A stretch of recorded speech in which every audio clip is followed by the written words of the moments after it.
Via sacra. Eu, honestamente, não tinha nenhuma afinidade com o problema. Eu não sabia explicar o que era isto.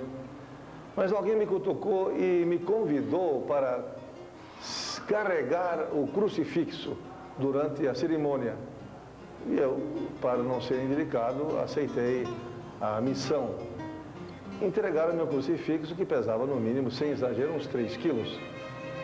E lá entrei eu, então, na via sacra, com o cidadão ajoelhando-se em cada estação, rezava, 2 ao meu lado, cada um com uma vela na mão, e muda de estação, e eu muito cansado, porque o peso era muito grande, senti uma vontade muito grande de descer o crucifixo na cabeça do rezador, mas afinal chegamos ao fim da tarefa, e o pior, posteriormente, depois do encontro, eu vim saber que eles reservavam essa tarefa de carregar o crucifixo à pessoa considerada maior problema no encontro, o que me deixou deveras aborrecido, que eu me tinha como um cidadão, um ótimo cidadão.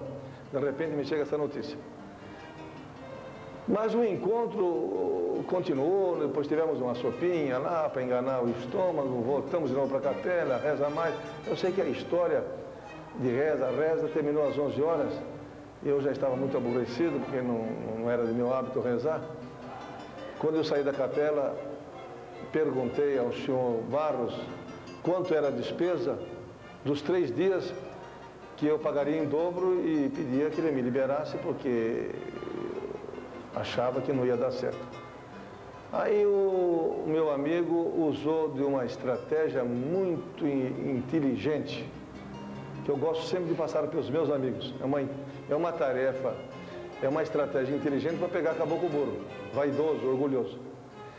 Foi assim que eu caí, porque o Barros disse assim: ô Toboni, nós gostaríamos que você ficasse aqui no encontro, porque esse movimento é muito recente no Brasil. E nós precisamos aprimorá-lo. E você, como um cidadão inteligente, né, virtude com a qual eu concordei de imediato, poderá contribuir para aprimorar esse trabalho. E ali eu fui ficando. À noite eu acordei, lá pelas tantas, um pouco aborrecido, porque alguém roncava muito alto nas minhas proximidades, e sentei na cama, dando um estrilo danado, uma puta de uma bronca. E os meus amigos todos estavam às gargalhadas. Então eu percebi que ao meu derredor não existia ninguém deitado, e o ronco continuava. Que mistério seria este? Aí percebi que haviam gravado o meu ronco e ligado o gravador para que eu ouvisse o decolar de um a jato e coisas parecidas. Foi a primeira vez que eu pensei seriamente na minha família, especialmente na minha esposa, uma mulher pacífica, que nunca antes havia reclamado do marido roncador que ela tinha. Hoje até eu entendo a inteligência de minha esposa, porque ela foi treinando com muito carinho. Hoje ela ronca melhor do que eu, incontestavelmente. Então faz um par muito bom em casa. O que me levou a encontrar motivos para mudar de vida realmente foi um sacerdote que eu tenho por ele uma grande estima, que se chama Padre Pedro Lopes, da Diocese de Taubaté. Eu, na oportunidade, tinha uma verdadeira alergia para o padre, não gostava de padre, achava que dava azar. E várias vezes eu vi esse cidadão passando por nosso grupo de trabalho, durante o cursilho, conversando, e quantas vezes, com certeza, eu desci o cacete em padre, sem saber que ele era um deles. De repente, eu estou na sala de palestras, e aparece cidadão devidamente paramentado, de batina preta, na frente de uma mesa, e começou a fazer uma exposição, aliás, muito interessante, muito inteligente. E aquilo me chamou a atenção. Então fiquei muito atento nas palavras do padre Pedro Lopes. A certa altura, ele deu uma parada, olhou para a plateia e disse o seguinte: São 50 neocursilistas nesta sala. E eu tive o cuidado de conferir todas as fichas de inscrição e levantei um dado muito importante. Dos 50, 48 são casados e todos são pais. E aí ele se emocionou muito e disse que havia renunciado, por amor a nós, essa expectativa de um dia ver uma criança correr ao seu encontro e chamá-lo de pai. Nessa hora eu senti um baque muito duro, porque já era pai de dois filhos, o Júlio Marcos e a Nelma Regina, e nunca havia parado para refletir sobre a importância de ser pai. Mas prosseguindo, o padre Pedro Lopes, logo à frente, pediu licença para declamar o trecho de um poema de Michel Quest, também padre, membro da Academia Francesa de Letras. E mais ou menos assim declamava o padre Pedro Lopes, com os olhos rasos d'água. Ontem, Senhor, ao cair da tarde, quando regressava, esbarrei nos guris que jogavam bola na calçada, os filhos dos outros que nunca serão os meus. Sinceramente, fiquei muito emocionado, me encontrei como pai e naquele momento tomei uma decisão histórica em minha vida, de mudar de rumos, de repensar sobre tudo aquilo que eu vinha fazendo, enfim, reciclar os valores, melhorar muito, porque eu tinha um tesouro em minhas mãos e não havia descoberto toda essa riqueza. Cheguei em casa, depois do terceiro dia,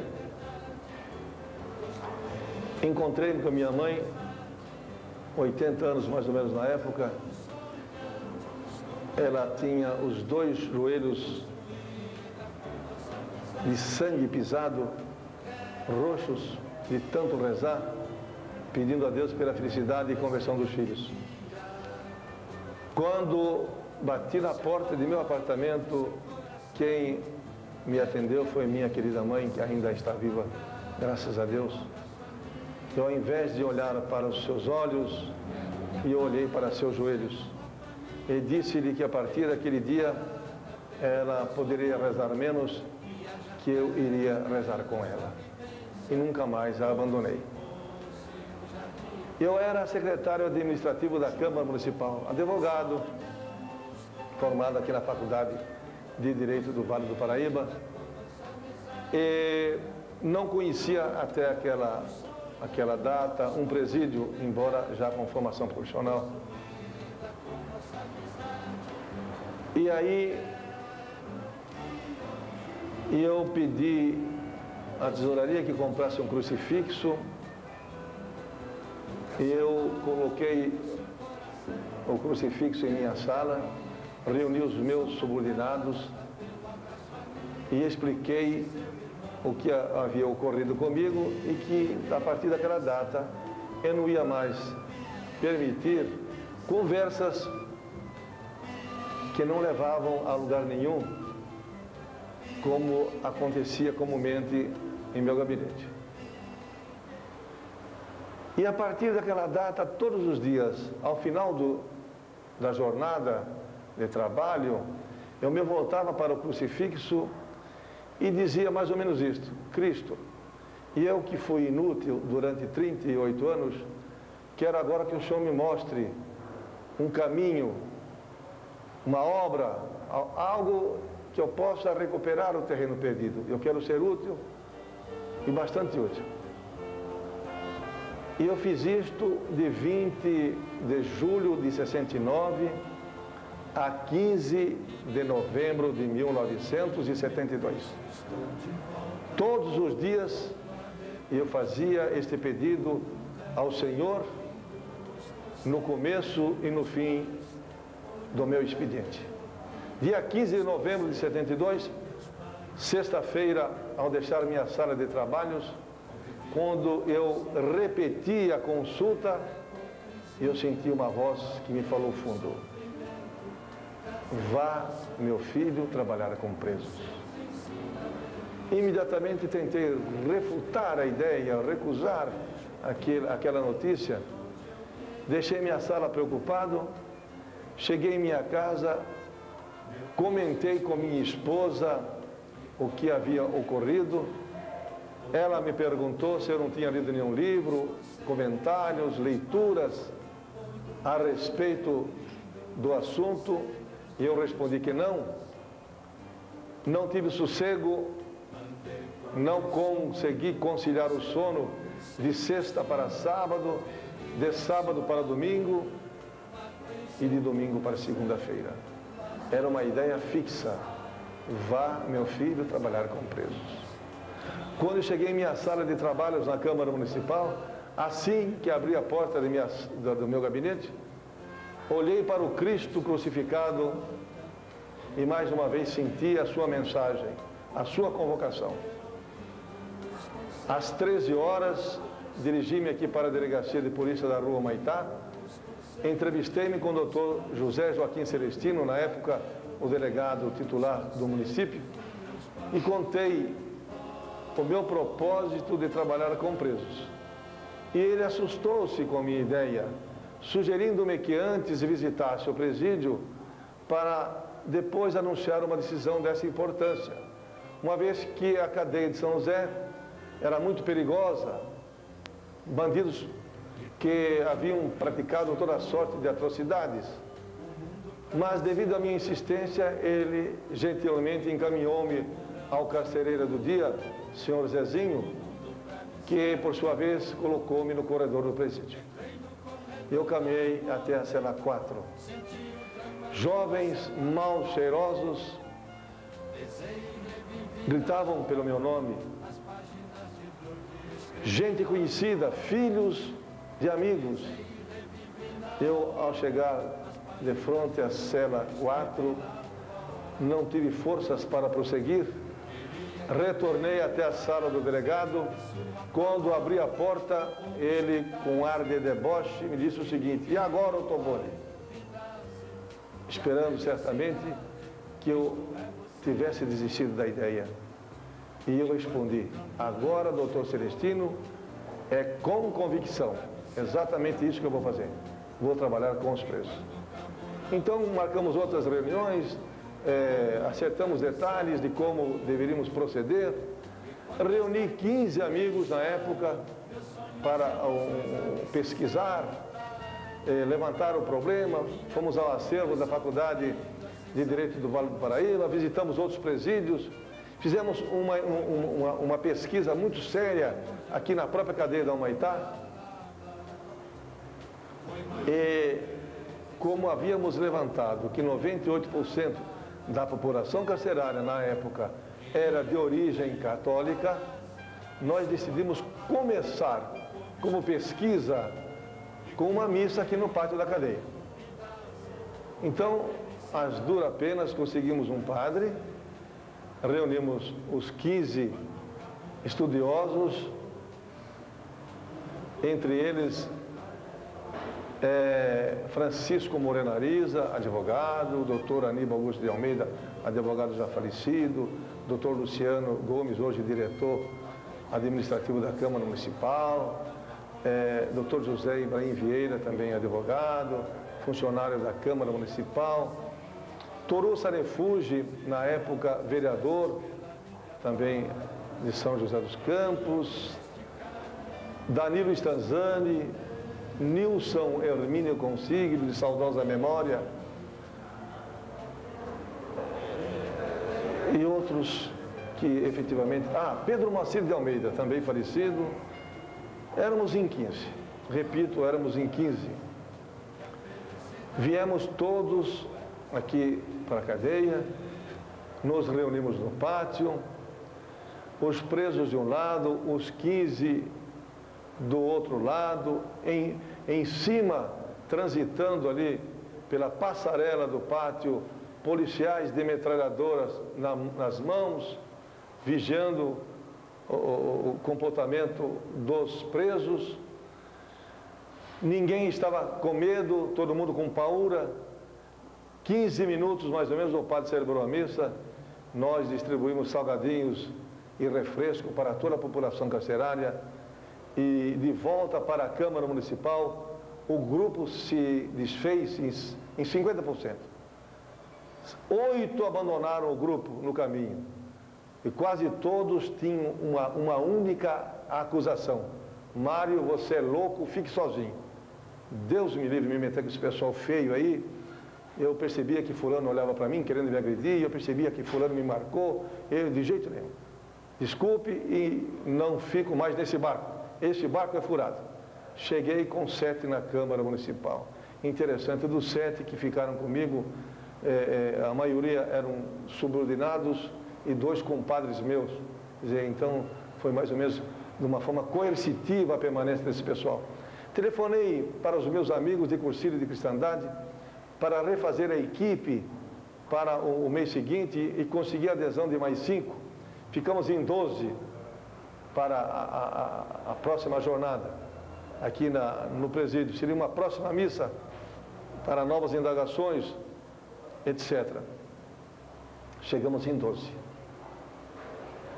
Quando chegamos aqui, do lado de fora, no estacionamento da delegacia do Humaitá, o carcereiro chamou-me à carceragem e passou o seguinte recado do doutor Celestino: que nós evitássemos aquele encontro naquele dia, uma vez que ele havia se inteirado de um movimento no presídio destinado a tomar o padre como refém.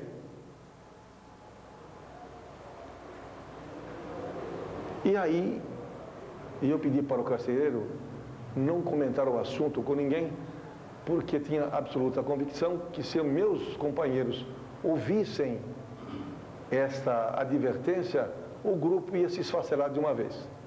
Então ele me garantiu o sigilo da notícia.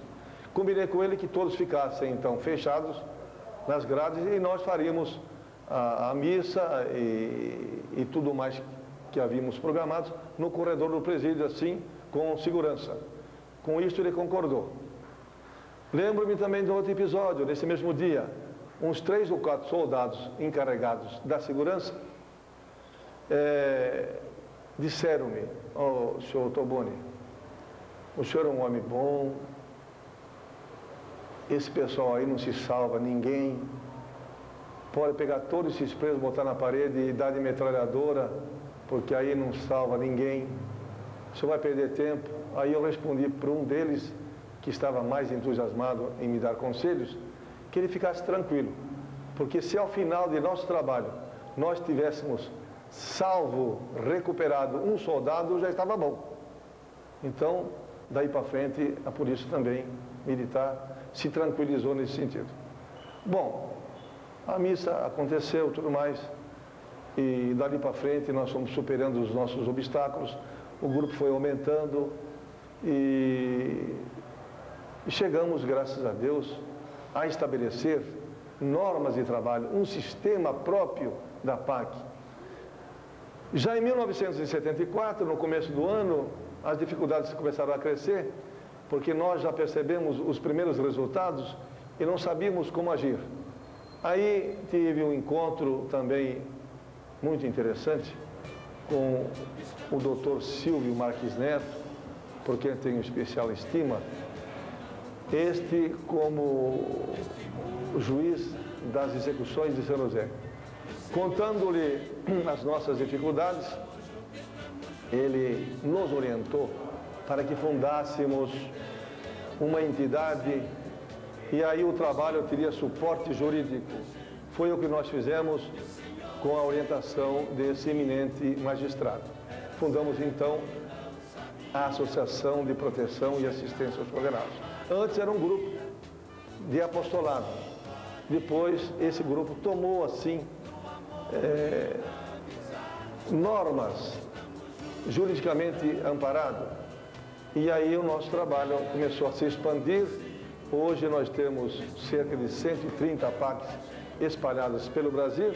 E o acontecimento mais importante que nós tivemos foi exatamente em 1983, quando o então juiz das execuções criminais de São José, Dr. Nilo Cardoso Perpétuo, sentindo o drama de São José dos Campos sem presídio, solicitou à APAC que reformasse o presídio da Humaitá, que estava interditado há 5 anos, considerado insalubre e sem condições de ser habitado. Movimentamos então a sociedade de São José, levantamos recursos e reformamos 50% do presídio. Mas mesmo assim, depois de reformado, a Polícia Civil e Militar não aceitou administrá-lo sob a alegação de que o prédio não oferecia segurança. Na oportunidade, o doutor Nilo ofereceu-nos então a administração do presídio, para que nós ampliássemos a experiência apaquiana administrando o presídio. E com o consentimento do Tribunal de Justiça de São Paulo, a APAC iniciou mais essa experiência inédita no mundo. Há 3 anos, o doutor Cícero Simonetti, na época delegado seccional de polícia, cedeu-nos o restante do prédio. Nós o reformamos também sem sangrar os cofres públicos. E hoje nós temos acomodação para 110 presos. Dispomos de uma comissão técnica de classificação que também está incumbida de proceder a exames criminológicos, de dependência toxicológica, de insanidade. Temos 2 enfermarias, um auditório para 300 pessoas. Enfim, dotamos o presídio de condições humanas para recuperar o homem que errou. E hoje, com muita alegria, nós anunciamos que o índice de reincidência em São José dos Campos não atinge a 5%, um dos menores índices que nós temos conhecimento no mundo. E nosso trabalho se expande por vários países da América Latina, agora nos Estados Unidos, e outros países ainda buscam o nosso trabalho. Recentemente, a publicação de um livro nos Estados Unidos, falando que o método APAC é aplicável em qualquer canto do mundo. Tudo isto nós fizemos com muita alegria, com muito sacrifício, sem o concurso de uma equipe extraordinária, onde destacam elementos de proa, como Benedito Chaves de Alcântara, meu vice-presidente, José Saneuque Maquia, meu tesoureiro, Oswaldo Brogliato, secretário, o Messias Elias, professor Hugo Veronese, como se dedica, sua esposa, a professora Margarida, a equipe de psicólogos que nós temos hoje atuando aqui na APAC, as psicólogas, a Beth, a Grace, a irmã Agnus Dei, a Beatriz, a Lourdes, o doutor José Roberto Rossiter, um médico extraordinário, psiquiatra. Nessa equipe toda a gente vê o entusiasmo de um Danilo Stanzani, da Ruth, do Sebastião Carlos, Fátima, José da Rosa, Dona Maria, Dona Elza, a Maria José, viúva do nosso saudoso companheiro Dimas, a Zezé, viúva do nosso querido João Albano, o Epaminondas e a Inês, enfim, a minha comadre, que eu quero tão bem, Vicentina. E aí nós temos uma equipe muito dedicada, com certeza eu omiti alguns nomes, mas eu quero que todos entendam que nesse momento, se é possível ter a APAC, porque nós temos uma equipe unida, bonita. A contribuição do Frei Tiago Coccolini, do Padre Alfredo Granzotto, do CTA, da irmã Edmeia Rezende, da professora Elza, nossa voluntária, que responde pelas aulas de valorização humana, a professora Eliette, encarregada da alfabetização dos nossos recuperandos. Enfim, é uma grande equipe, toda ela voltada para a ressocialização, preocupada em proteger a sociedade de São José dos Campos. E eu não poderia, de forma alguma, dizer que ainda nós não enfrentamos dificuldades. Seria faltar até com a verdade. Ainda existem elementos do Ministério Público, juízes de direito, autoridades ligadas à área da segurança, que não admitem a recuperação do homem que errou, que não acreditam que o ser humano pode se levantar e ainda perseguem e tentam destruir o nosso trabalho. Mas não serão bem-sucedidos, porque, graças a Deus, nós estamos amparados pela providência divina e pelas mãos de Maria Santíssima. E quando o Camburão chegou, o mundo pra mim se acabou. Entrei no corredor da morte, senti o drama de uma cela forte. Pesei e revivi na hora as páginas de dor que escrevi lá fora. Pesei e revivi na hora as páginas de dor que escrevi lá fora. Queria que o tempo parasse, que sua palavra o povo escutasse e que ninguém mais duvidasse que a felicidade, Cristo é você. E quando o Camburão chegou, o mundo pra mim se acabou. E quando o Camburão chegou, o mundo pra mim se acabou. E quando as grades se fecharam, meus sonhos e ilusões ali se sepultaram. E minha pobre mãe sofrida, sem saber que não sou nada, foi mais uma vez em seu clamor de amor por minha apunhalada. Foi mais uma vez em seu clamor de amor por minha apunhalada. Queria que o tempo parasse, que sua palavra